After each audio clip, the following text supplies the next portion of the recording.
Damien Maudet, quel regard vous portez, vous, sur ce qu'on découvre un peu aujourd'hui, nous? Déjà, la question est de savoir est-ce qu'il y a eu dissimulation ou est-ce qu'il y a eu aveuglement. On a quand même le sentiment qu'il y a potentiellement eu un peu des deux, avec d'une part donc, des notes que Bruno Le Maire aurait ignorées, mais je veux dire, il n'y avait pas besoin d'attendre les notes ignorées par Bruno Le Maire pour le savoir. Moi, je crois qu'aussi loin que je me souvienne, depuis 2022 et que je suis élu à la Commission des Finances, à chaque fois, on a eu le Haut Conseil des Finances publiques et Pierre Moscovici qui disait que les estimations étaient trop optimistes de la part du gouvernement. Il disait aussi que de toute façon, nous allions manquer de recettes parce qu'effectivement, depuis 2017, nous avons un président de la République avec son ministre de l'économie qui n'ont fait que baisser les recettes. Et d'ailleurs, Pierre Moscovici, aujourd'hui, dit qu'il nous manque à peu près 60 milliards d'euros de recettes que nous aurions perdues, ce qui est à peu près ce que M. Michel Barnier essaie d'économiser. Donc je crois que le problème est ici. Mais ce que je veux dire, c'est qu'il y avait les notes sans doute qui ont été vues par Bruno Le Maire et qu'il a ignorées. Mais en fait, c'était même public et nous on a alerté plusieurs fois quand le Haut Conseil des finances publiques vient pour dire que c'est trop optimiste, qu'on alerte aujourd'hui les ministres et voire le président de la République et en fait dans une espèce d'autosatisfaction nous disent que finalement nous avons tort. La vérité c'est qu'aujourd'hui nous ont amenés dans cette situation catastrophique et ce sont les Français qui vont le payer avec leurs services publics, les écoles, la santé, etc. Charles Aloncle, on a un regard a posteriori, c'est un peu facile de porter un jugement comme ça après coup. Vu la tonalité des notes de Bercy, vous pensez qu'il aurait fallu tout de suite corriger le tir, faire un projet de loi de finances rectificative, comme on appelle cela ici à l'Assemblée?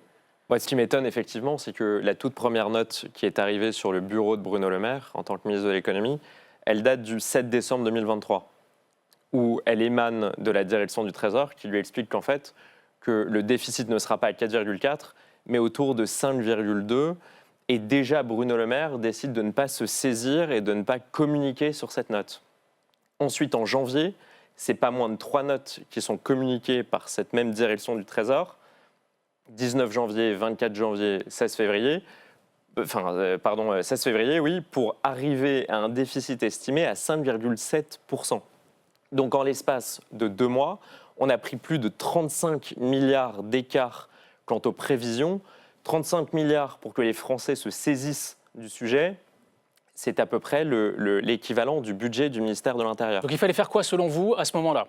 À ce moment-là, vous êtes ministre de l'économie, vous avez une telle responsabilité, la responsabilité que Bruno Le Maire a, c'est un devoir de vérité, c'est expliquer aux Français qu'il y a une vraie dérive par rapport aux estimations. Ça, c'est un premier point. Ensuite, il semblerait qu'il y ait eu une confusion entre le ministre de l'économie, Matignon, et l'Élysée.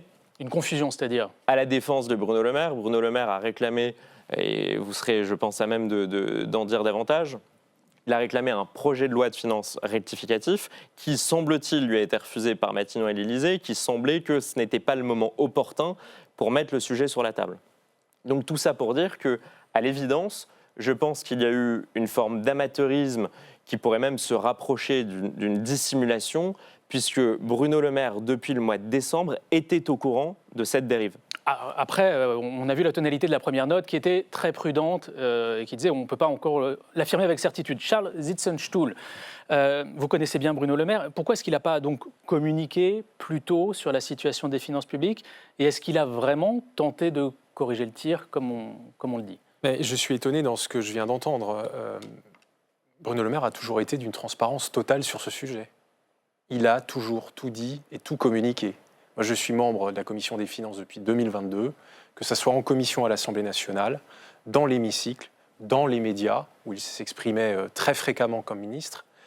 Il a alerté dès le début de l'année 2024 sur les difficultés budgétaires inattendues que la France allait rencontrer. Alors pourquoi n'a-t-il pas été entendu? Il propose dès le mois de février un projet de loi de finances rectificative pour l'année 2024, alors que le budget a été voté il y a quelques semaines. Et il y a un débat politique à ce moment-là, et Bruno Le Maire, en responsabilité, fait le travail et dit clairement, oui, on doit corriger le tir. Qui a dit non à ce projet de loi de finances rectificative? Il a perdu l'arbitrage. Donc ça s'est joué à l'Élysée? Il a perdu l'arbitrage. Sur quels arguments? Et puis moi, j'ai des souvenirs, quand même, de peu de soutien dans la classe politique française. Alors j'entends là depuis quelques heures maintenant les différents groupes d'opposition qui expliquent qu'ils étaient là pour soutenir rien.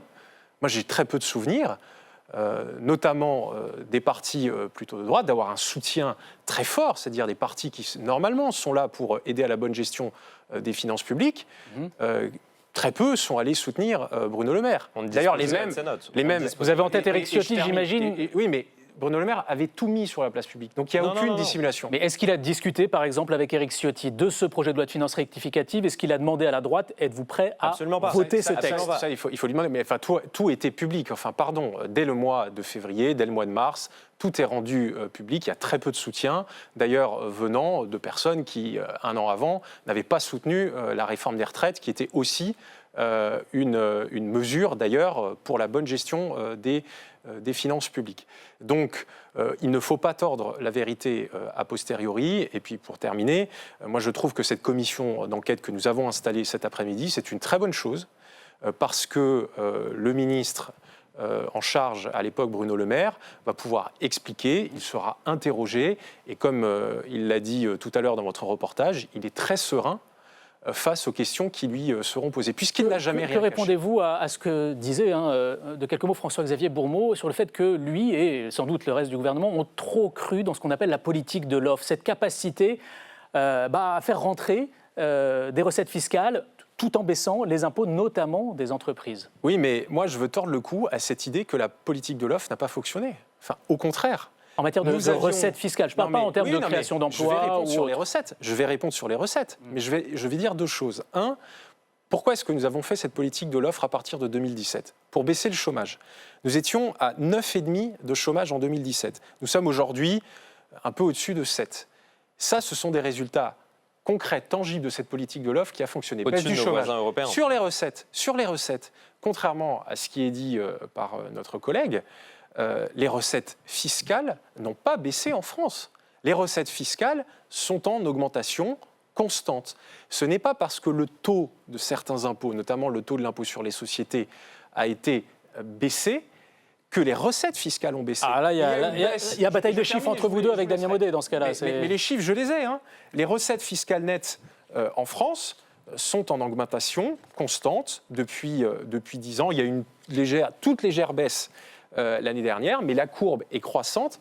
On baisse le taux, mais puisque ça génère plus d'activité économique, ça génère plus d'emplois, plus de croissance, il y a au final plus d'impôts qui rentrent dans les caisses de l'État. Donc la politique de l'offre, elle a fonctionné. Damien Maudet. Non, mais juste assez simplement, c'est pas avec moi que vous êtes en désaccord. C'est avec Emmanuel Macron. C'est lui qui, en avril 2024, dit qu'on a un problème de recettes, qu'on n'a pas un problème de dépenses, mais qu'on a un problème de recettes. Force est de constater que la politique fiscale qui a été mise en place nous a amené vers cette perte de recettes.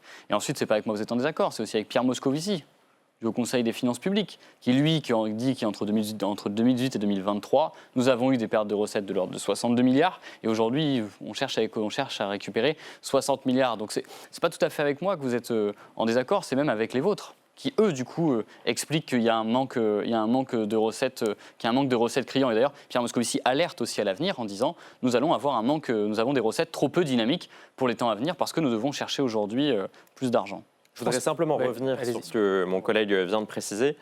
Moi, je pense sincèrement que Bruno Le Maire a une forme de responsabilité dans tout ça, puisqu'il n'a eu de cesse, entre le mois de janvier et le mois d'avril, de nous expliquer que la France tiendrait son objectif de 3% de déficit en 2027. Lors des vœux qu'il a prononcés en janvier, il nous explique que l'objectif de déficit annoncé à 4,4 serait tenu, et jusqu'en avril, il nous explique que la trajectoire serait tenue, en dépit de toutes les notes qui lui sont parvenues. Donc je pense honnêtement que c'est très facile d'exonérer rapidement Bruno Le Maire, qui a eu à disposition l'ensemble des notes de hauts fonctionnaires qui étaient accablantes à l'époque. François-Xavier Bourmeau, sur ce collectif budgétaire, enfin ce projet de loi de finances rectificative, le veto, il est venu d'où? De Matignon, de l'Élysée, et pourquoi? Alors là, on entre vraiment dans le volet politique de l'histoire, parce qu'il ne faut pas oublier qu'au moment où ce projet de loi de finances rectificative est proposé, il y a une élection européenne qui arrive dans 3 mois. Est-ce que le président de la République peut prendre le risque de faire examiner une loi, un projet de loi de finances rectificative à l'Assemblée nationale, sachant qu'il peut prendre une motion de censure et voir le gouvernement chuter 3 mois avant les élections? Le risque politique est gigantesque. Est-ce que Bruno Le Maire peut, lui, considérer que ces avertissements n'étant pas entendus par l'Élysée, décidait de démissionner.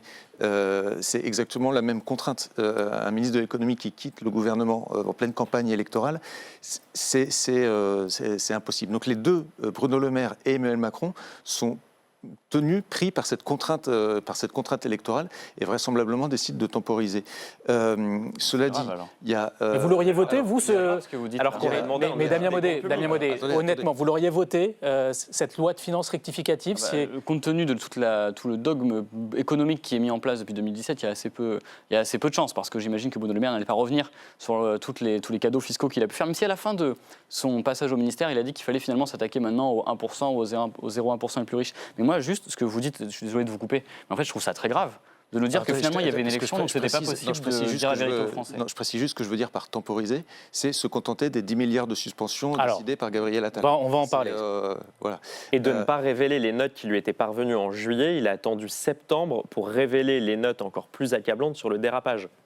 Donc on voit bien que pendant la période électorale, la consigne venant de l'Élysée et de Matignon était donnée de ne surtout pas parler du dérapage du déficit et de ne surtout pas donner des gages à cette demande d'audit des comptes publics qu'on exprimait lors de la campagne. Alors, juste peut-être un autre point sur les... Charles Zitzenschul, vous vouliez répondre. Non, mais je ne comprends pas ce que dit Charles Lalonde.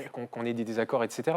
Mais comment est-ce que vous pouvez dire que le gouvernement, enfin Bruno Le Maire a tout fait pour masquer, alors que tout est documenté, tout est public. En général.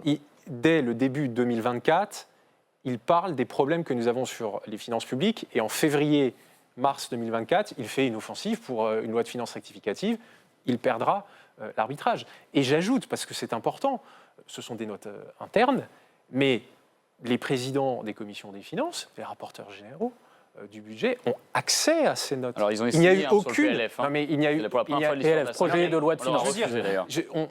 On est peut-être un peu sur la date technique de comment fonctionne l'État à l'intérieur, mais ce ne sont absolument pas des notes qui ont été dissimulées. Ce sont des notes internes. Ce sont des notes internes. On va avancer dans le débat si vous voulez, parce que là on a fait un peu le tour de la question. C'était accablant qu'en septembre, on a perdu donc 6 mois pour corriger. Si Éric Coquerel voulait avoir la note au mois de mars ou avril, il l'aurait eu. C'est un peu gonflé dans la mesure où quand Éric Coquerel a voulu récupérer les documents budgétaires, on lui a refusé quand même pour la première fois de l'histoire. Ils ont été transmis. Si, en début d'année, c'est exactement ce qui est arrivé avec Charles de Courson. Ensuite, un autre sujet, et c'est pas pour faire l'avocat de Bruno Le Maire, mais là ce qu'on voit, c'est que les rats quittent le navire et que personne n'a envie d'assumer ce bilan fiscal. Enfin, je veux dire, quand Gabriel Attal, quand Elisabeth Borne tire sur Gabriel Attal va sans doute tirer sur Bruno Le Maire. On voit aujourd'hui qu'il y a une gêne totale sur la politique économique qui a été menée depuis 2017. Vous dites que vous en êtes fiers, mais la vérité, c'est qu'il n'y a plus personne qui veut l'assumer, cette politique économique-là.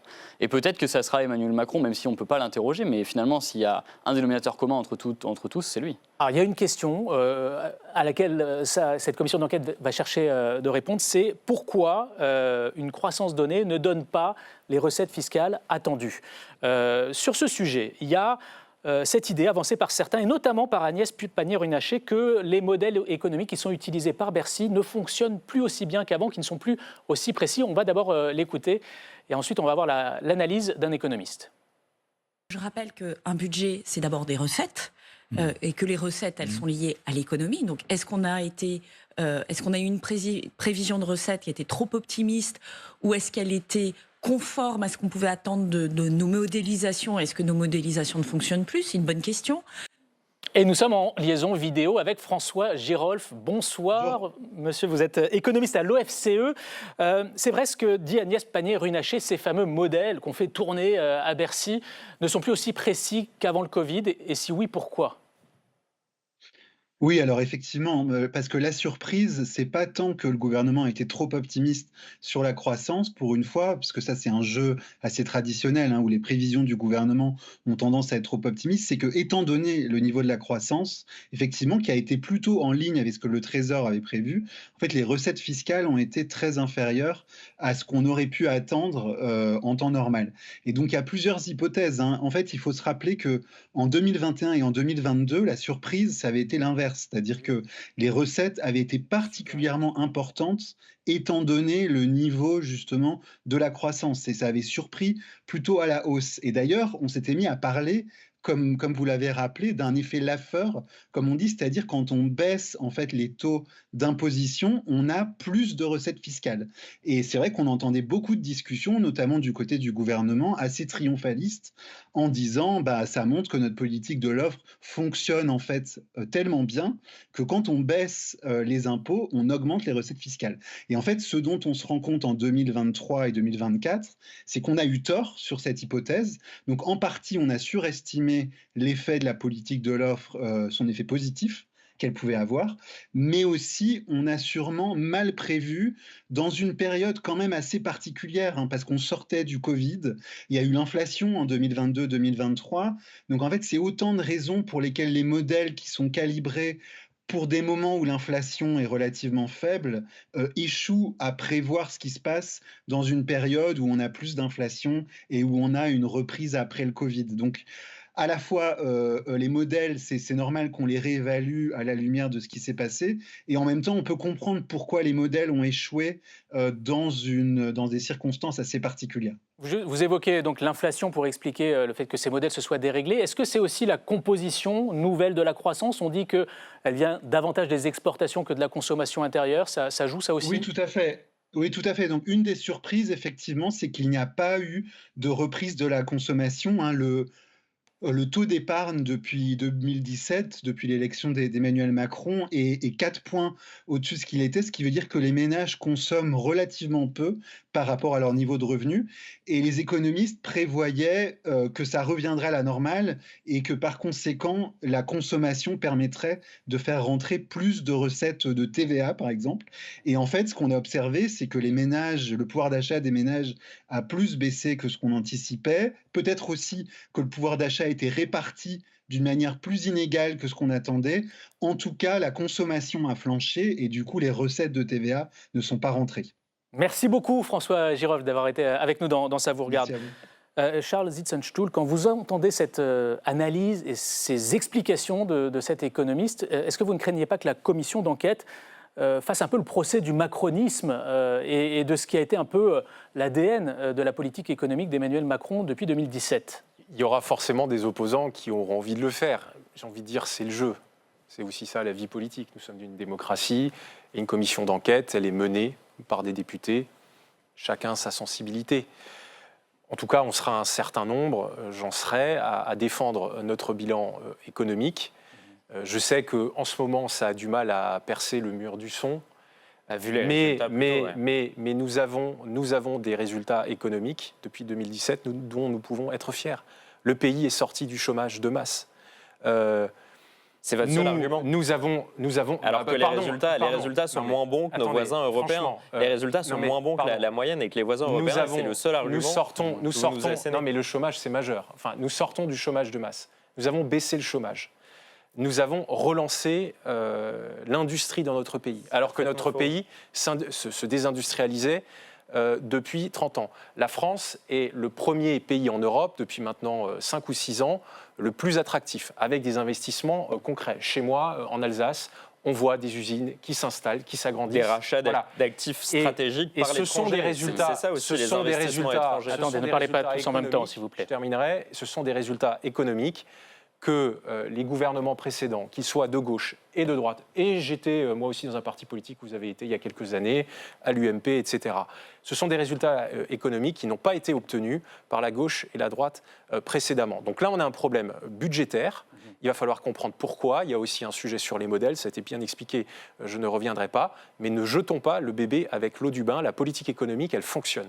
Charles Lalonde, vous critiquez un peu ce qui a été fait, et en même temps, quand on regarde les propositions économiques d'Éric Ciotti, qui préside aujourd'hui votre groupe politique, c'est avant tout de baisser les impôts, et notamment les impôts des entreprises. Donc, baisser les impôts, mais parce que l'effort doit très majoritairement porter sur la baisse de la dépense publique, ce qui n'est précisément pas annoncé par Michel Barnier, à rebours des déclarations qu'il avait pu avoir devant la représentation nationale. Je voudrais simplement réagir à ce que vous venez de dire. Moi, il y a quelque chose qui m'insupporte depuis plusieurs mois, alors que Emmanuel Macron, son gouvernement et tous ceux qui ont participé ont subi 3 revers électoraux en l'espace d'1 mois entre les européennes et les 2 tours des législatives.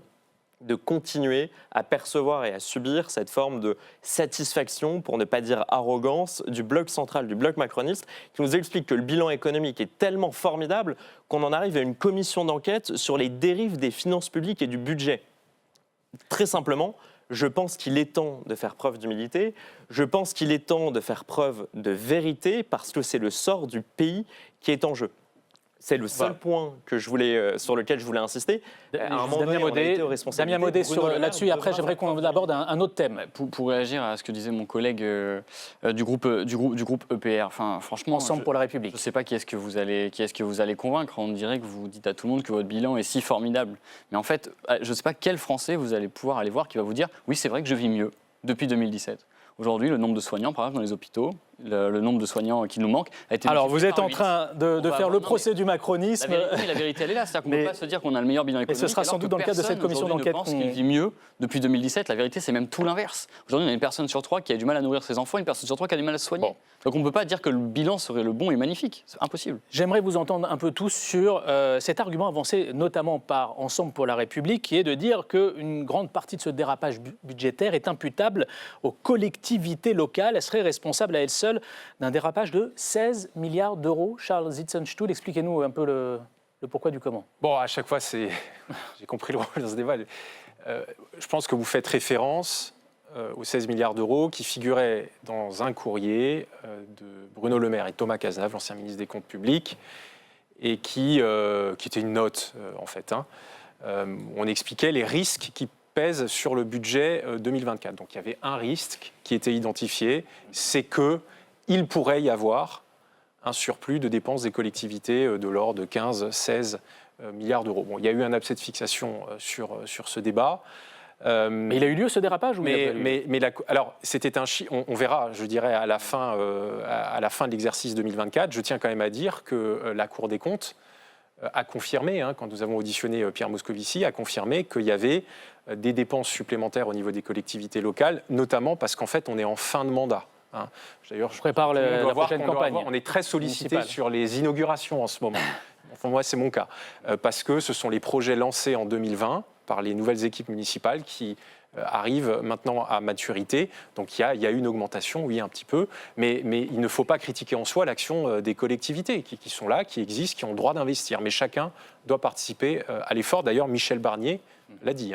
D'un mot, tous les deux, et après... C'est bien, enfin, je vois que le collègue essaie de rattraper ce qu'a dit avant lui Bruno Le Maire, où il avait fusillé sur la place publique toutes les collectivités en disant que c'était elles qui étaient responsables du déficit.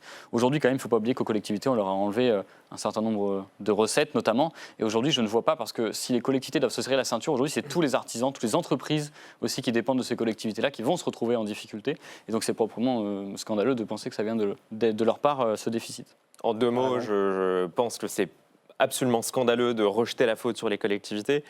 Les collectivités, l'endettement des collectivités est stable depuis 1995. Il faut quand même le rappeler.